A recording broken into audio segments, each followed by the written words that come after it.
Hey guys, welcome back to Writing Prompts with the Rosy Pear, and today we're going back to some more superhero writing prompts. You hear a knock at your door. When you open it, you find your arch nemesis sprawled out just past the threshold, battered, bruised, and very clearly only hanging onto life by a thread. Sorry, it's just, I didn't know where else to go, they mutter as you look down on them. Today's story comes from Deadlines Are Hell. And their story is, well, just get your popcorn and soda, kids, because this is a long one. Now, I just want to remind you guys, I'm trying to get to 100 subscribers by the end of the year, and I can only do that with your help. So like the video if you liked it, comment down below any suggestions or ideas.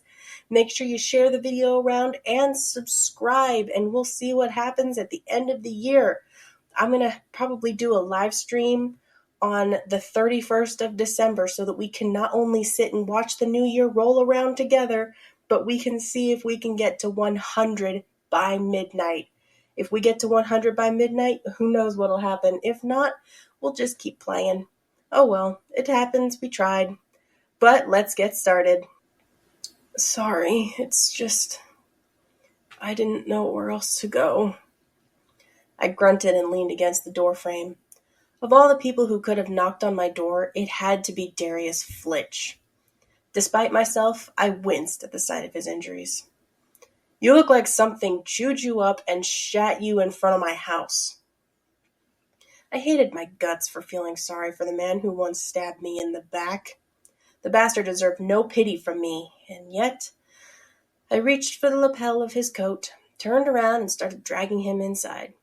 I'll patch you up, you dumb fuck. Then you'll tell me how in the seven hells you found my house. I hissed through clenched teeth as I pulled him off the ground and lay him on my kitchen table. I just, he started. First things first, I interrupted him.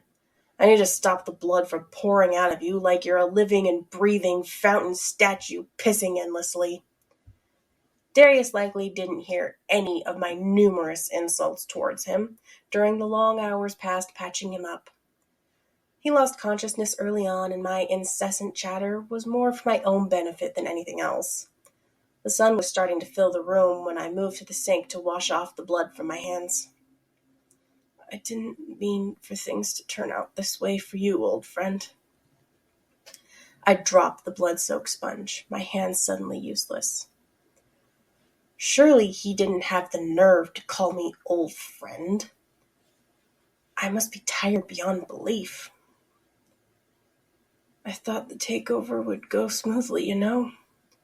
Quick and painless, right? I thought... You thought what? I yelled. You thought you would just take my life's work from me, leave me penniless, destroy my life, and what? I would just roll over and forget all about it? Is that it? Rage bled through every word coming from my mouth. I made Iron Tech.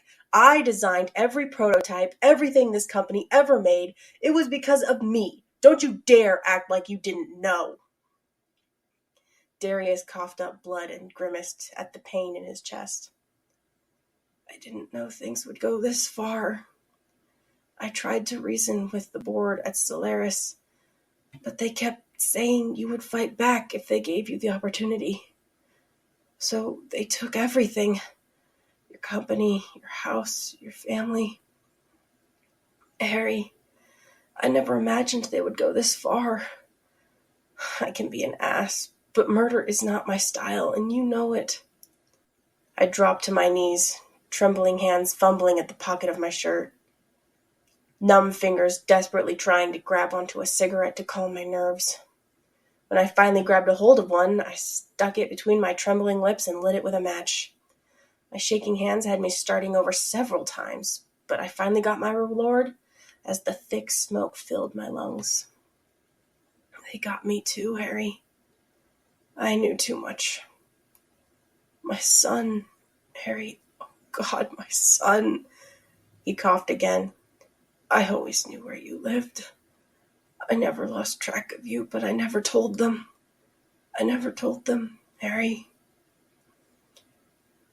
I stared dully at Darius as his chest seemed to cave in on itself and stopped rising. Once again, Darius Flitch came barging into my life and turned it upside down. I took a long drag from the cigarette and threw it into the bloody sink. So much blood, and for what? Enough. I've had enough of Solaris and their goons. I walked toward my bookshelf and pushed it to the side, revealing a hidden door that led to the basement. I would show them who Harry Wentworth was.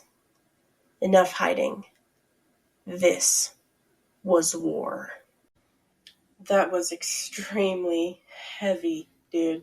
That was insane. Poor Darius. Poor Henry. I wonder what Darius did to get Henry kicked out of the company. I wonder what the company is all about.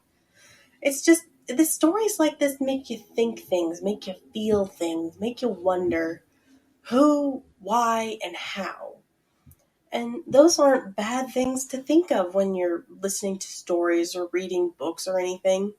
It's actually really important to wonder how something and someone acted the way they did. It's always a mystery as to what goes through these people's minds when they write this stuff and what they think, what could possibly come from the next part. But deadlines are hell. That was an amazing story, and if there was more, I would totally read it. It's amazing. Thank you so much, guys, for getting as far as you did. If you absolutely liked the video, go ahead and give me a like, comment anything I can do better or something you'd like me to do, and subscribe while sharing the video around, because I'm trying to get to 100 subscribers by the end of the year. Let's see if we can do it. I'm only like a 10th of the way there, so let's go for it. Come on, guys. Enough of my begging. Thank you so much, everybody.